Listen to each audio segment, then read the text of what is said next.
Philadelphia, are you ready?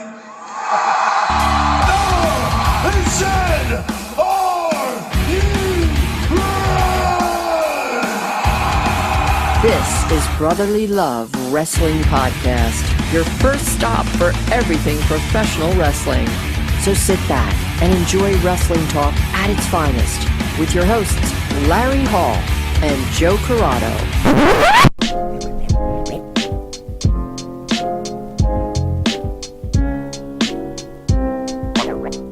Welcome, everybody, to Brotherly Love Wrestling presents Zoom for Three, a show that we didn't know was going to happen. We didn't plan was going to happen, but kind of just happened anyway. And our guest today, we have one of the best tag teams on the independents, one of my personal favorite tag teams locally at CZW across the river. We have the Rep, we have Nate, we have Dave. Welcome, guys, as well. Just in the ROH Pure Tournament, kicking ass on the independents right now. Wheeler Yuta. Woo! Yeah. Guys, it's so good to have you. This is a Philly show right now. That's right. Yeah. This is Rep and Philly. So, guys, it's kind of just guiding you guys, just like a other company's show that we won't be naming, but just kind of shooting the shit, letting everybody know that you guys do have a connection. You are all from our same hometown of Philadelphia, and what that connection is, and what do you guys are around town and wrestlers around the locally, so how you guys are connected. I know, let's put it like this. I know me and Dave are from Philly, but Big Utes, why don't you let them know where you're from? Oh, yeah, I'm a very fake Philadelphian. Very fake. Very fake. Adopted Philadelphian? What's up? You're an adopted Philadelphian? I hope so, if you guys will have me. Look, you're wearing that hat after the last 3 games. You're Terrible. in. It don't matter. Terrible. And to be fair, I did get this before I moved here. Anyway, so all my family's from here. Like, my uncle lives in South Philly. They all grew up in Fishtown. And like they all still live here. My dad was in the Navy, so we kind of bounced around when I was younger. We wound up settling in South Carolina, and then I would just come up here like for a couple weeks every year, like in the summer and then around Christmas time. So I always knew I wanted to wrestle here. So that's why when I turned 18, I officially moved up here full time. And then actually the first night I went to the CZW school, I believe Nate and Dave gave me a ride home, right? And you guys dropped me off at 69. Even though you'd never met me before. And I was just like lost. Like the only train I'd been on at that point was like, I'd been on the L, but like I didn't know how to get out to like the main line or anything. So I was just like, oh, I don't fucking know. And then they were like, oh, we'll stop you at 69, R100, there you go, get out there. Like, all right, cool, thanks. And then, yeah, that was it. Yeah, so that's it. That's how we met. Young fresh-faced college boy, none of that beard yet. How young? 18-year-old. No beard. Pure baby face. Pure baby face. Yeah, this is all quarantine. I just was like, oh, no one's gonna see me because it grows in real patchy. Like no one's gonna see me for 6 months, so I might as well grow it out now. Yeah, I'm not gonna wrestle on one of the major companies in a tournament or nothing. Well, I didn't know that in March. I didn't know that when it started. Never get rid of it. It makes you look 10 times better. I don't think I can go back now. Yeah, no. I like it. I mean, to play the steel drum, you have to have some sort of facial hair, though, right? That's like they go hand in hand.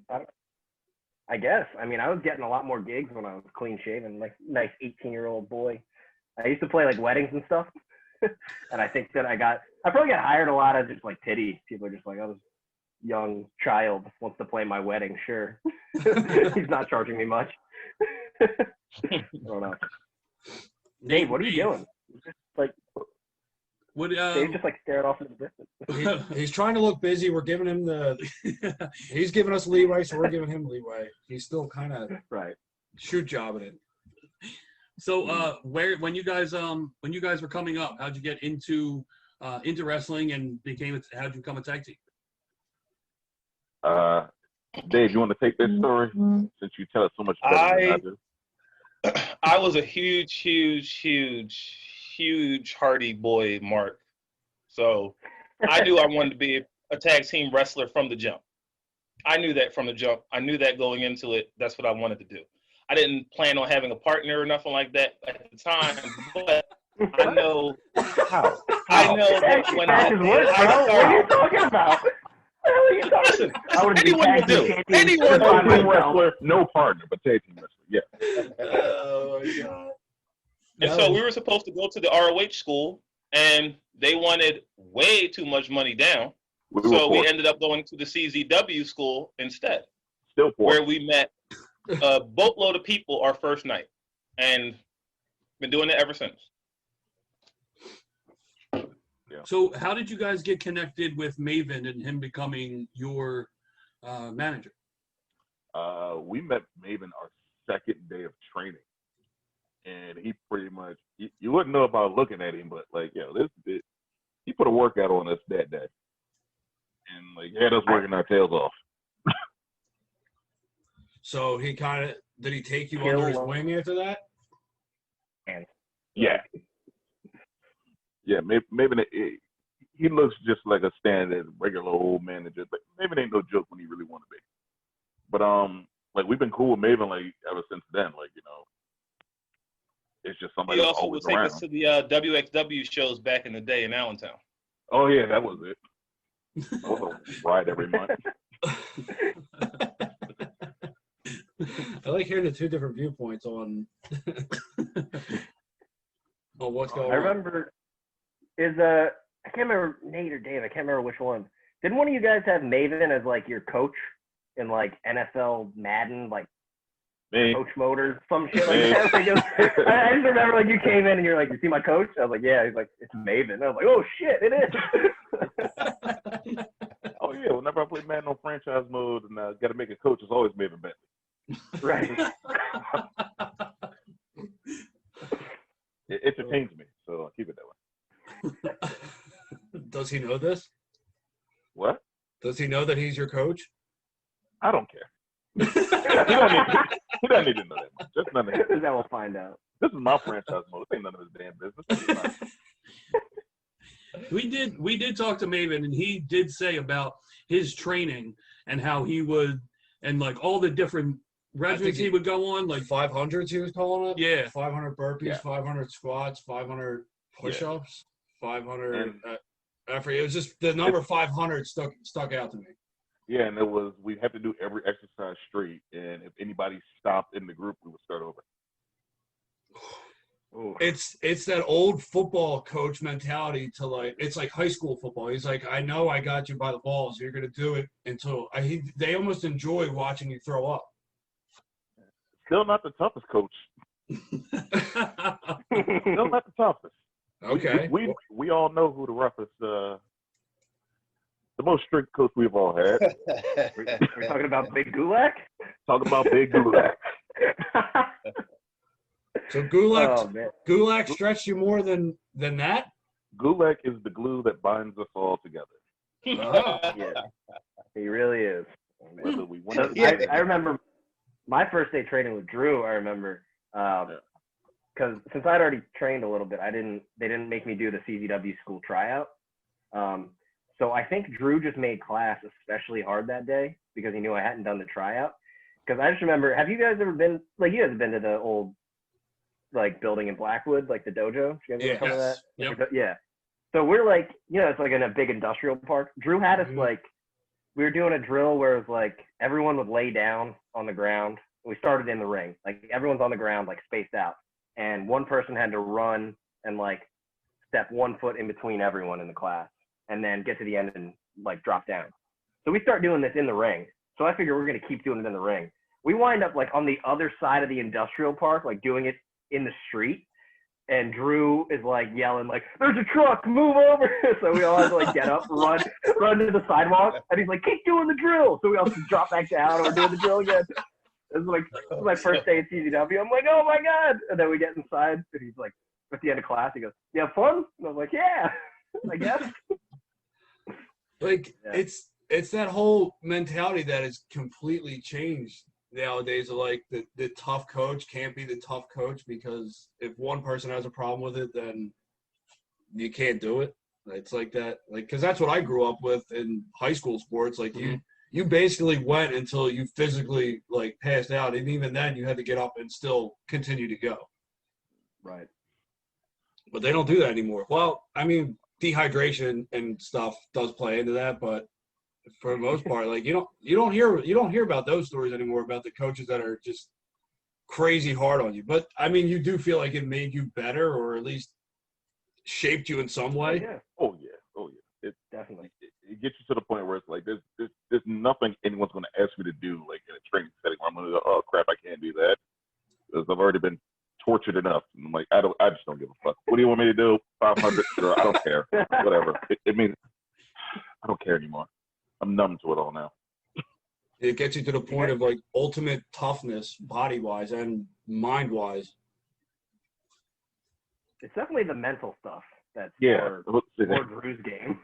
Mental is. What's the weirdest drill that Drew ever made you do? Because mine was when we were doing that, like he would do a drill where it would just be like a very simple like tackle drop down leapfrog, but he would whisper a character into your ear, and then you have to do that character, and then everyone in the class had to guess. So like he would do the weirdest characters possible. Like one of mine I remember was, you're Randy Savage, but you just got out of the shower and you left your towel in the other room, so you're naked, and you have to get back to the locker room while naked. And I was like, while doing like a tackle spot? And he was like, yeah. And I was like, okay. So I just started doing like Macho Man, but like covering my junk for the whole drill. And So everyone's like, you're Macho. This is wrestling. This is wrestling, but whose line is it anyway? Version almost. Pretty much. Yeah. This was like after we did the drill where we're like in the street laying down. I think it was the same day. But God, the craziness that goes through someone's head that comes up with that though. Like I appreciate it, but I like it's just what have they seen in life that this is what they went to? Like, oh, dude, it was always like something like, what is it, when we were in like the arena in South Philly, like we'd start off and we're running all through the arena. So we're running in between all the posts. Next thing you know, he's running towards the wall, jump up, does like a kick step off the wall. So everyone followed, do exactly what I do. So we're all just jumping off the wall. Next thing you know, so, all right, run outside. All right, now we're running through the streets of South Philly. All right, they're at the back of the line, run to the front of the line. All right. And if you're like, I'm at the back of the line because for whatever reason, I left my running shoes at home, and I'm in like some hard shell toe Adidas, so I can't run for shit. We get all the way back into the school, and he's like, Nate, you're at the back of the line. I'm disappointed. Do 1,000 squats. Oh, thank you. oh. I appreciate that. Oh. I'm disappointed. Oh. This But is it's monotone the whole time, so it's like, yeah, I'm disappointed in you. Do squats. Go. Don't feel it. Don't move. And who says he has no character? That is his character. Dave, what about when you messed up your shoulder the first time? Oh, he What was had that me like do with Drew? resortes off of Nate's like a nip-up. back. yeah. So you jump forward, kind of reach over forward, and kind of front flip and land on your feet. I did it the first time, cool. Second time around, as I front flip forward, I landed with my hand down first, and it dislocated the shoulder right out. Oh. And so that was the first of many shoulder injuries. Wait a minute. Sounds brutal. Didn't he take you to He the said he hospital? felt bad, and he drove me to the hospital, and that was probably a fun story. Everything about it was just hilarious. I was in a lot of pain, but it was still my hilarious. shoulder hurt. You're skipping some of the funniest parts of that story. So when we first did the resortes like off my back, it's like I'm on the ground on all fours. And he goes, do it now. So Dave does it and it's fine. Do it again. Dave does it and it's fine. All right, Nate, stand up and bend over a little bit more. Dave does it. He stumbles a little bit. Come on, do it again. Third time. Now his shoulder pops out. And we're just looking at him like, okay. This is gonna be bad. Out of nowhere, Sammy Callahan walks up and goes, let me help him. I know exactly how to do this. It tries to pop the Dave's shoulder back in. Doesn't work. Dave's hollering on the floor. Then we get into Gulak's car. But there's a student who drove with Drew. So I have to take him in my car. We drive all the way to the hospital. I drive the student off. I'm like, all right, I got to find hospital parking.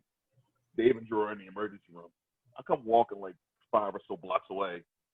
I get there. I still see Drew's car sitting outside, the student there, but he's got some stranger in the front seat. I'm like, what are you doing? He goes, I just didn't know where to park, and this guy said he would help me.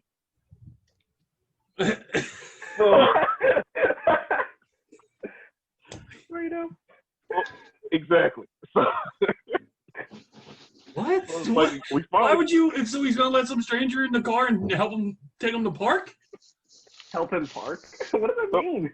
So now I drive Drew's car to park, and I walk in because I'm like, I have to tell Drew. Like, please don't tell Drew. I'm like, I have to tell him. This is ridiculous. I tell Drew, and Drew just looks over and goes, "You put a stranger in my car?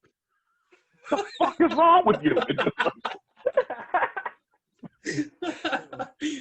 He goes, I'm dropping you off here. I'm not taking you home now. Forget it. I'm not taking you home. I'm so confused on why he was so confused on where to park and how to park. I don't know. Yeah, don't all hospitals have giant parking lots pretty much? Yes. Like with All hospitals. We were at University of Penn, and you know, like where the emergency room is. Like people in Philly know where it is. Yes. Yeah. There's not a friggin' parking lot right there. Yes. So you got to drive around to it. And I guess the kid just didn't know where to go. So he's like, I don't know where to go. And I don't know. Some dude on the side of the road was like, I got you. Don't worry about it. Pretty much. That's exactly what it was. What do you think his plan was, that guy? Like, what do you think he was trying to get out of that? Just a brand new car. Out? Yeah. Fair enough. All right, now get out of the car. Yeah, like, I'll park it for you. You're Go going ahead. to park this for me? Right. And I don't even have to watch you do it? Have at it. I'll be inside. Valet. the dude was legit in the driver's seat when I walked up. Like, he was in the he was having the best night of his life before you showed up. He's like, I got a new car. This dude has no idea what's going on, completely oblivious to life. I'm just gonna take this car. That's probably gonna happen. But, And Gulak would have had a great story. Oh, dude. Well, we already have a great story. It doesn't matter what Gulak has or not. That's already a great story. Bro, we got more Gulak stories than, like, us three combined have more stories than we know what to do with. This can turn into a Gulak like story time. He's recently a champion, right? 24/7 champion. 24/7. Oh, He won. Yeah. I won that last night. Yep. He said did he win it 3 times? I don't know. I didn't watch. Like, wait, 3 times last night or 3 times overall? Either or. I know he only won it once last night, but I'm not sure about how many times he has won. Okay, because he told me he was a Triple Crown 24/7 champion today, is what he told me. So I'm trying to think if that means he won it 3 times or if he's like, I won 3 different 24/7 titles. Because that would have, if to be a Triple Crown, you have to win 3 separate titles, but that's not possible because there's only one title. Yes. So there's the WWE one, but then there's the one from Chuck Taylor's Instagram in like 2012 that he won. But I can't find what the third one is. I can't figure it out. I gotta. Dude, wait a minute. I think I know which one. It all comes back to Maven Bentley. He had the locker room championship that he used to shoot with, and Drew definitely won it from him at one point. Triple Crown. We figured it out. There it is. It all comes back to Maven. I love that it's a Maven. One from the CW locker room with Maven, one from Dustin's Instagram, and one from WWE. One from WWE. Yeah. That's nuts. It's just that just goes to show you that no idea is ever original. That's true. Oh, that don't make no sense. What's going on with Dave? Dave is he's walking walking somewhere. He's walking the streets of Philadelphia. Who knows where he's going to end up at? Like streets of Springfield, I think. Listen, it'd be like that. I mean, you picked a nice enough night. Only 2 people on this call are like surprised that you're walking the streets at night, and it's not me or you. Right.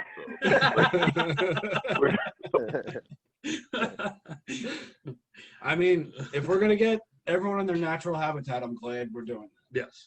Yeah. Oh yeah, most definitely. Right there Have you plant. guys had a match together, whether it be against each other or as a team? Me and Nate had a singles at Dojo Wars. Okay. Oh shit! Yeah, we did. When so Emil was booking at the time, and he really loved the G1, so he just wanted to do a Dojo Wars G1. I think it was called the D2. Yeah. But yeah, it was just like a The big best of the tournament Mighty like Duck that. movies. Yeah, I mean, that's Right. a solid Mighty Duck movie. Yeah. I lost every match. Did you? No, I won one. I won every match but one, and it was to Billy Danvers, who beat me with an airplane spin and a small package. That's the one person I beat. Really? It was Billy? Because Billy also lost every other match. Only person I beat. No one's got respect for the tag team wrestlers that go out in the solo. None. No. Here's the thing. Nobody wants to see me wrestle by myself. It's not that good, I promise you. It's really Hey, I not. thought it was pretty solid. That was pretty solid. Yeah, but you were there. You guys don't get asked to do that much anymore, do you? Solo? Not It's pretty much all tag team. Yeah. I mean, like, at the end of the day, it's like, we got into to be tag team wrestlers. It's like, okay, I'll do a singles match, but if you want the best that you want to get out of me, put me in a tag match. Like, I'm way better that way. I promise you. No, I know we touched on CZW and all the Gulak, or some of the Gulak shenanigans. Now, you guys have another promotion in common. I mean, most recently, Dave, you guys have done some work with Beyond Wrestling as of this year. And Wheeler, I know you've been kind of almost like a mainstay on the Uncharted Territories. Now, how did that come about? Did you guys keep in contact and did you put in a good word or anything, or is there any ties to that? It all comes back to Drew. Always comes back to Drew. It all comes back to Drew. Yeah. I mean, it's a really good connection to have. I mean, he's done work for all those big independent companies. Yeah. But, like, Nate and Dave, like, you guys, when you guys were doing your kind of resurgence there was, like, at Please Come Back, right, in January? Yeah. And so that show is great because it's like the Beyond regulars pick an opponent that they want, and then if the crowd chants Please Come Back, then they get brought back. And, like, there were a couple people that picked you guys, right? Yeah, there were a couple people, but it was like Bear Country against us, and it was like, all right, this is going to be fun. Those two dudes, we could just go in there, we could beat the living hell out of each other, and it's fun. I think it also Solo and Willow. It was going to be had asked for us, and Bear Country had asked for us. Yeah. That was going to be the other team. And, it was really them. It was really Bear Country constantly saying, yo, listen, we could tear it up with these two. Just give us an opportunity. And then we finally got one at Please Come Back. Now, Bear Country went over and did a couple shows with CZW. Now, is that where they picked up on you guys? No, it was okay. Was it Bear? What the hell is his name? Bear Bronson. Thank you. He had already done like Dojo Wars and everything with us, and it's like me and Bear Bronson had like a couple singles matches, and it's like, oh, this is great. Wait a minute, you got a partner? I got a partner. Let's do this.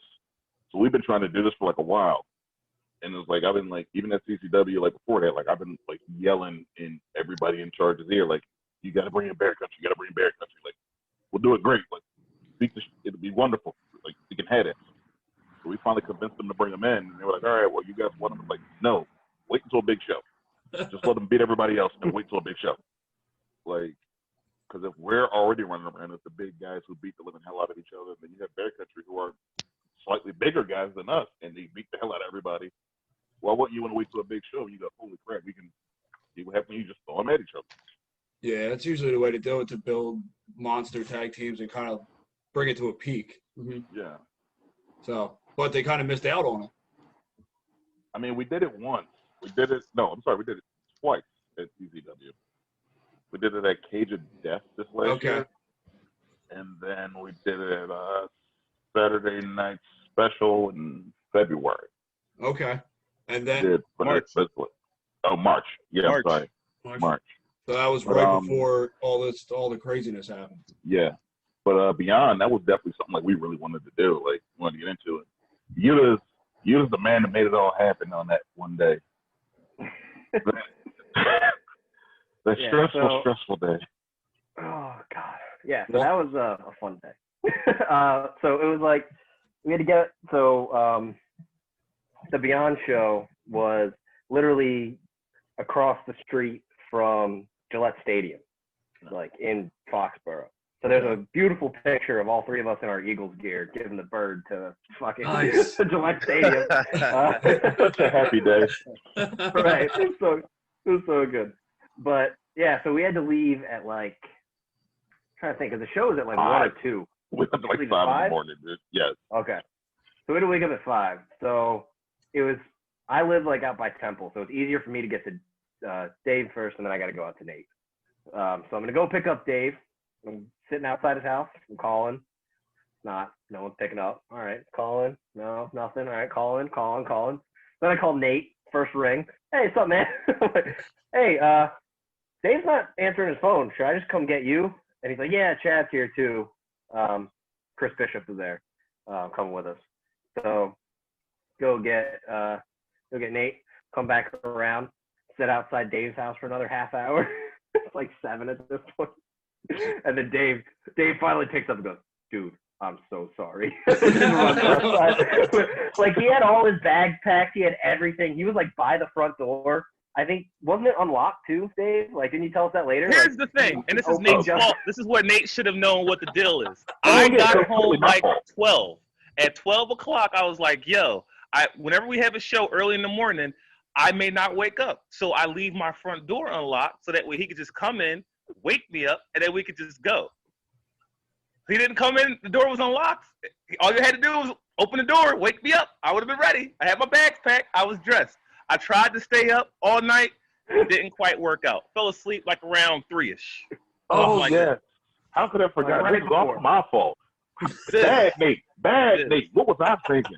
How We have a dare system. I not walk into your home just to That wake system. you up, carry you, and gently put you into the car so that you're not even driving so that we can go to That, a show? see that right there, that makes even more sense. Now it's definitely your fault because you should have did that. Dude, you want to tag? yeah. But then we had to go to another show. We had NYWC. So then we're trying to get to NYWC. The show started at like 7. We get there at like 9. Like they're like throwing boots on in the car, go in the ring, and like Okay. nuts. Oh shit! I forgot all about that. Yeah, we had to go to another show. Not only go from Foxborough to Long Island, but we do it in the middle of a freaking torrential downpour, looking like fucking monsoon rain. Like we're over there, like holding on, like we're probably gonna die on the way, but it was fun so far. Pretty good. Worked out. It was a good time. You guys killed it both times. Yeah. The life of the independent wrestling star. Star? I don't know about that. I mean, it's kind of. I mean, as you go up, I mean, it's kind of the same thing. I mean, if you're working for the big company, you're still driving around everywhere. So I mean, you never leave that lifestyle. You're just always driving somewhere to the next town. Yeah. That looked like a very depressing realization All right. that if he actually makes it, it's not going to stop. Hold on, well, let No, me spin no. it and make it positive. No. No, I'm saying yeah, but at the same time, it's like it all depends on who's in the car with you. If it's like us 3 in the car, it's like, all right, this is going to be something funny is going to happen, and it's just going to make the ride like that much better. Like, you're going to be annoyed at one point, and then something funny as shit's going to happen. You're not going to be able to predict it. It's like, all right, this was worth it. So It all depends on the car. what's what out of the 3 of you? What's your best road story? Oh gosh, I can't pick up best. All right, I got one. All right.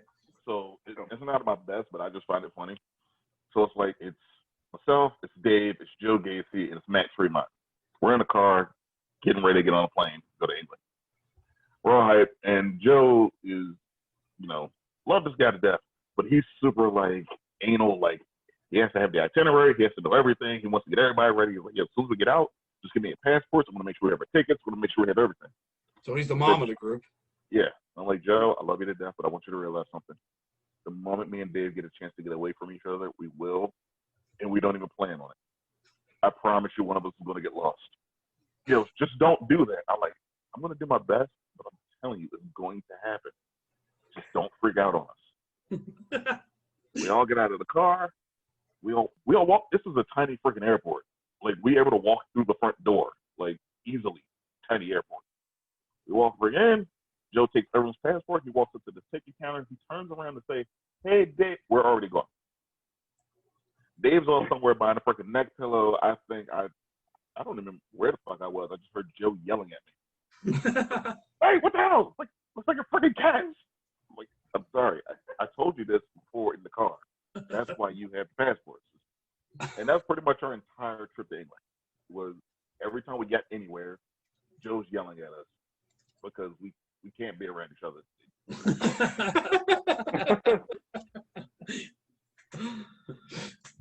Dave, you either one? You guys got one? How about one that involves all three of you? If there is one. Oh, might be a Vol tryout where you drive like an asshole. Oh yeah, so like one of our first road trips, I think it was the three of us and none other than the Hook Kurt Robinson, and we were all going to this like Evolve tryout. It was in Joppa, Maryland, so it's like not even far, but Hook stayed over in my dorm room the night before, so we're all getting up early. We go pick up Nate and Dave, and like the first thing we have to do is like merge onto the blue route for at some point. So there's a point where it goes from like 3 lanes to 2 lanes, and I'm just like not paying attention. We're just laughing, shooting the shit. And then all of a sudden, it's like 3 cars across 2 lanes of traffic, and I'm in the middle. And I'm like, shit. So then like one guy speeds up, and then one guy slows down. So the one guy who speeds up, I never saw him. But the guy who slowed down, and then I went into the right lane, he then went into the left lane to pass me. And as he's driving past me, I'm like looking over, like, oh, this dude's going to like start yelling or flip me off or whatever. He just looks over and goes, and it somehow made me feel so much worse that he just smiled and gave me a thumbs up. I was just like, No. Wait a minute. He's saying he's not giving the delivery the correct way. As he almost slams into this guy, stops, continues straight, the guy never looks at you. He continues to drive, stares at the screen, just goes, like, "Good job, asshole." It was 100% good job, asshole. He never acknowledged us. He never looked at us. He ain't want to start no shit. He just flat out.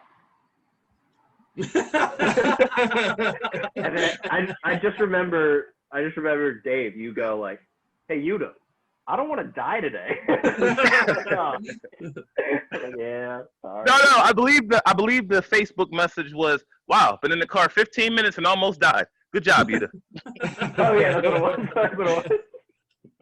It was like immediately. It was like as soon as I got back on the highway, and fucked it all up right away.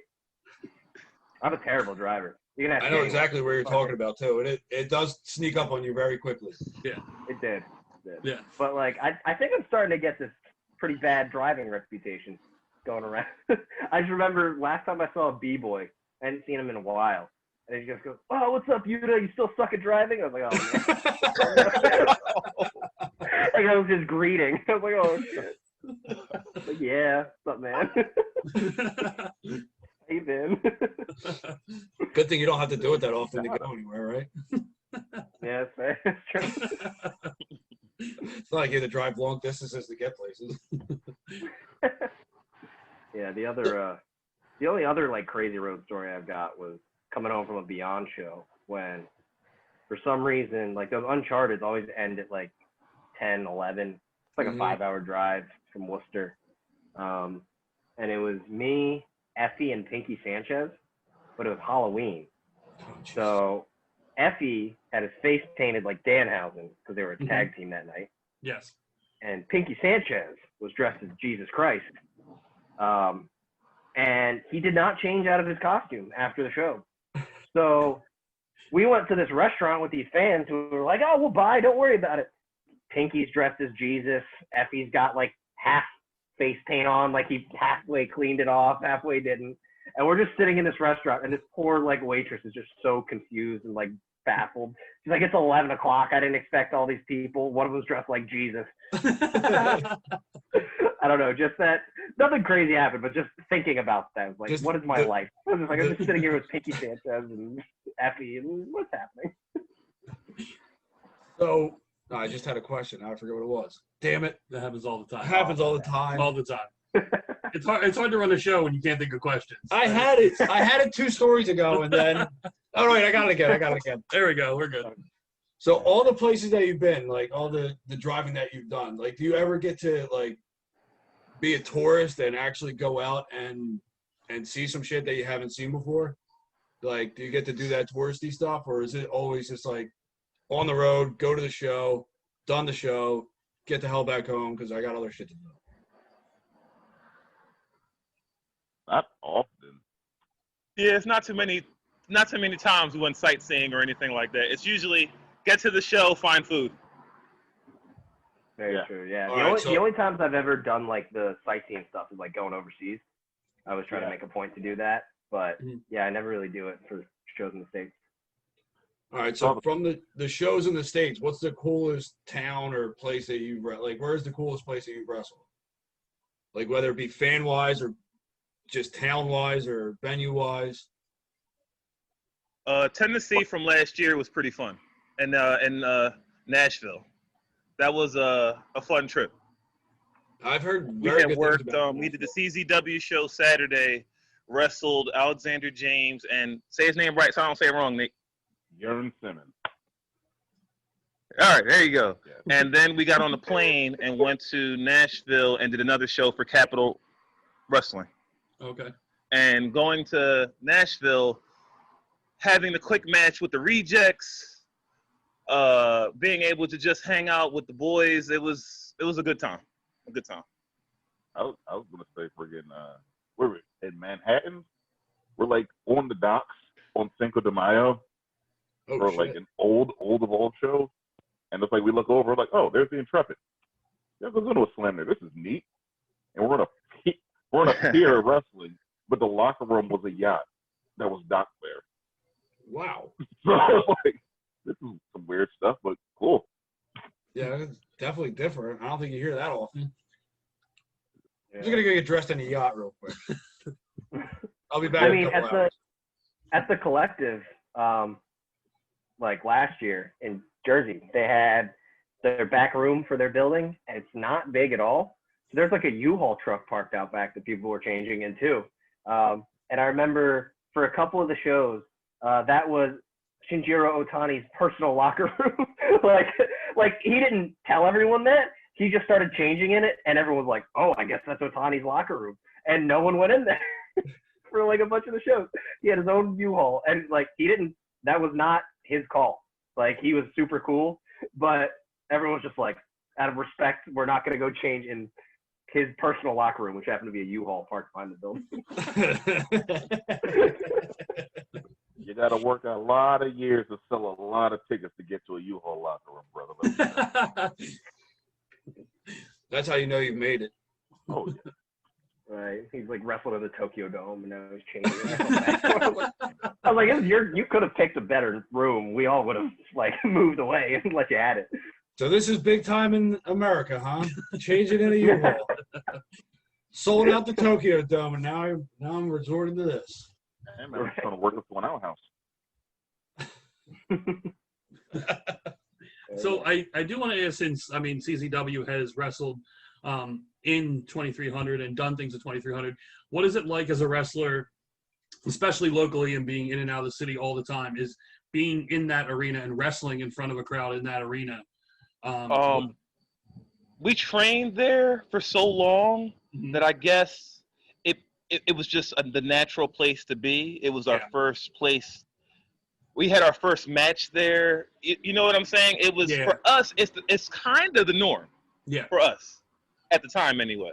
Yeah. So being at the 2300, like where we first started, and then going back years later to actually be on the show, that's when it really hit home. Because it just was everything that we had been through all these years, culminating into having a match at Cage at the arena again, after years and years of not being there. Yeah. So it definitely hit home way harder than, because again, I learned my first fall. I dislocated my shoulder there. A 300-pounder suplexed a 400-pounder on top of me there. Ooh. You know what I'm saying? Like I watched Drew blow people up and watch people throw up there. You know what I'm saying? So it was just, the arena was home. So going back there years and years later, that's when it finally meant something. Okay. That makes sense. Yeah, I can't even argue with him. Like, he pretty much summed it all up on that one. Like, it was just like for us, it was every Monday or Thursday. That's where we went. So like go train, go learn how to wrestle, go practice. Like for us, that was just going home to practice. But it's like did it have that nostalgia factor? It did. It did. Like when we first got there, I was like, "Yo, holy shit! Like, you know, this is ECW arena. Like, this is, you know, this is dope. This is bananas right here." But then, like, you know, after a while, like, you know, we were training there for so long, it was like, "This is just home. This is just home." Yeah, it became your arena. Just work. Yeah, but it's like kind of like what Dave was saying. It's like when like they did come back and do like the Cage of Death 20. Like for us, it was like, okay, cool. And this, me and Dave wrestling Blackout. It's like, yo, this is kind of bananas when you think about it. Like our first CZW show was on my birthday on a Cage of Death, and Dave and I were left outside in the parking lot because we were the young boys, and it was make sure none of the fans park their cars near the boys. That was our job for the night. That was your match? That was our job as like young boys, like our first deal. And like as we're sitting there, we're trying to like block cars, like, yo, who's in there? Who's in there? We were basically working security. Yeah. Makes sense. And like, of course, Dave stops one car, window rolls down, smoke blows out, and it's ruckus. He doesn't even say anything. He just looks. And then they just keep driving. It's like, cool. Years later, Dave's getting slammed through a table by ruckus, and yeah. Hey, full circle. Yeah. Not the normal full circle, but full circle. I think it meant more then than it did in the first time we were there. That's definitely. I mean, you weren't young anymore. You were there. You were seasoned veterans, and coming back to where you used to call home. That's the nostalgia right there. It's not so much what you saw in ECW, but it's the nostalgia of what you went through as kind of like with your family, people you trained with. I mean, yeah. I mean, on that one, it's like almost like I just want to live up to it. Like, yo, I didn't want to stick the joint out. Like, I'm not gonna lie. I just didn't want to stink it up. I didn't want to be like, yo, dude, you should imagine the rep. That we could have definitely lived without saying that. That was kind of shit. Like, I don't want to be that. Like, Yuta, did you ever work there? Or I only got one match there. I have done so much like ringside security and all that stuff. Like, did all that there. Like for every like BZW, GCW, Chikara, even like I did all kinds of just like student stuff. Flyered there for CZW one time, but like I never got to work there. But like whenever I did eventually, but like for years I never got to work there. But when I was like a kid and like I said, like we would come up to Philly for like just a couple weeks. So if there was a show there, I'd make my dad take me. I remember when it was closed, like there was a point where there was like no wrestling shows there. I made my dad take me so I could take a picture of. Like I don't know why, but I made him stop there on a way to a TNA show that was at the Leocore Center, and I was like, Dad, can I take a picture at the arena? And he's like, it's like completely the other way, but sure. It's not even close. Yeah, it was like that. Yeah, I had no concept of where anything was. He's like, I mean, I guess we'll leave an hour early if you want to take a picture outside. Sure. You do realize what part of the city we have to get to after that, right? Right. But like, yeah, I was like, I don't care. Let's do it. But yeah, so like, it was just surreal when I finally got to like wrestle there, and like my family lives on like my godfather lives on like Mole Street, so we just like walked from there to get and go watch. So it was really cool. But yeah, it's always like you think about all the historic things that happened there, so it was super surreal to like walk out and get to wrestle there. So I'm glad it still holds that. Even the way it looks now, it looks completely different than it did back in the day. I'm glad it still has that nostalgia factor to it of like shit, like Rob Van Dam and Sabu and Eddie Guerrero and all these guys used to wrestle here. Like that's fucking crazy, right? Like what they went on to be. Mm-hmm. Yeah, I think that building's always going to be revered for like just generations and generations of awesome wrestling. Like, I mean, CZW was there longer than ECW was. Mm-hmm. Like, when you think about that. Yeah. Which is really where the legacy is, honestly. I mean, I'm going to say, like, if you look at it, like, as it was, like, that was the wrestling building. Like, even when ECW left, like, yeah, you had CZW there. You had Chikara running there. You had Ring of Honor there. And it's like, when, like, Dave and I were, like, looking at schools, like, when we first started coming up, it was like, all three of those places, like, all three of those companies were running there, like, back and forth, back and forth, back and forth. And it was like, that was just the spot to be at. Like, the show, whether you weren't on the show, like, you know, even just to network, meet somebody, talk to somebody, it's like, that was just a spot to be at. So, you know. Yeah, it was kind of like if you wanted to wrestle, that one, you knew that of that place. Like if you wanted to go somewhere reputable, anyone that's running there, you figured knew what they were doing. Yeah. But still, but you know, not now. Not now. Right. Yep. All right, guys. So thank you so much for taking this time. Dave, thank you for risking your job for coming on early and doing it. For a lowly podcast. Yeah. We really appreciate you guys doing this, sitting down and on a whim making this show happen. So thank all you guys. And it's great to watch you guys perform and wrestle. We are big fans of all three of you guys. So thank you for that as well. If you want anything you guys got coming up, you want to let the people know about?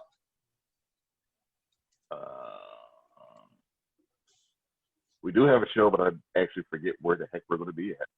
We have it on Saturday. Is that Saturday against Bear Country, right? Yeah. Yes. Yeah. I just forget where we are, dude. I'm really bad at that. It's like, yo, everyone watch it online. I promise it'll be great. Watch it online? Where? Who knows? Google it. Check the Twitter, dog. At the Rep Nate. Also, before I forget, I gotta say thank you. When I first saw y'all post this message on Twitter, I tagged these two fools in it only because I just assumed that we would do nothing but tell Drew stories. I never expected anything else to come of it. I only tagged them because as soon as y'all said table for three, I was like, who would our table for three be? Yep. It'd be me and Nate and Yuta, 100%. 100%. Oh, yeah. Thank you so much for the opportunity, man. No, we It's our thank pleasure. you guys. This was great. I mean, we threw it out on a whim, and this ended up being spectacular. Yes. Yeah.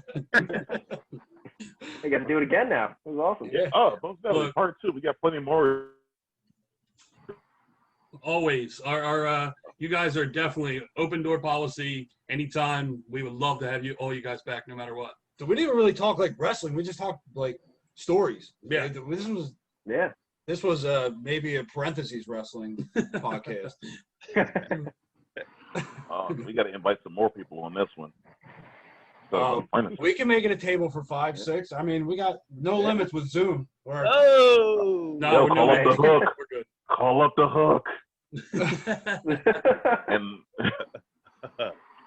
Oh, man. Well, we know Gulak has a he can't work clause, not unless we're sponsored by WWE. So Yeah. no. we can't get the big dog. I don't know. You never know with him. You say he won't do it. He might. You never know. If he A now if he real wild wears, card, that one. Oh, wait a minute, hold on. That thing I forgot before I forget, since we talked about like us going back to Beyond Wrestling. Like after we do that, we wrestle Bear Country. It's great. We're like, all right, cool. Let's grab all of our stuff and head to the back. As soon as we run behind the curtain, we already have a message on the phone from Drew. really? That was horrible, and here's why. This sucked. That sucked. What were you thinking doing this? No. No, after Tournament of Death, after going through that glass pane, Gulak had just won the Cruiserweight title. Sunday morning, I got 2 paragraphs as to how we didn't work the crowd enough. He just won a title for the E, and he felt the need to let us know what we did wrong. Fantastic. Oh, man. He just never stops coaching. No, No. he could never let, like, as long as we are alive and he is alive, he has to let us know that we ain't shit. It's what it is. Oh, man. Oh my God! Like if you guys ever made it to the E, won the tag titles, and he would find a way to critique it. It wouldn't be hard for him. Yeah, he would. He would. Yo, That's incredible. I can only imagine that conversation. Oh, man.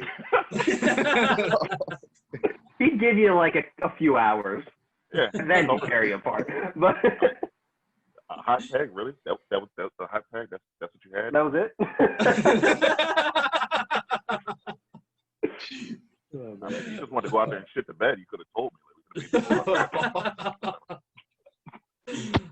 Oh man. Well, Well, thank you guys again. It was great, and we'll hopefully be talking to you soon. And yeah, why not get a part 2 and maybe add someone else? So thanks so much again. Yeah, awesome. Thank you. Guys. Thank you. Have a good night, guys.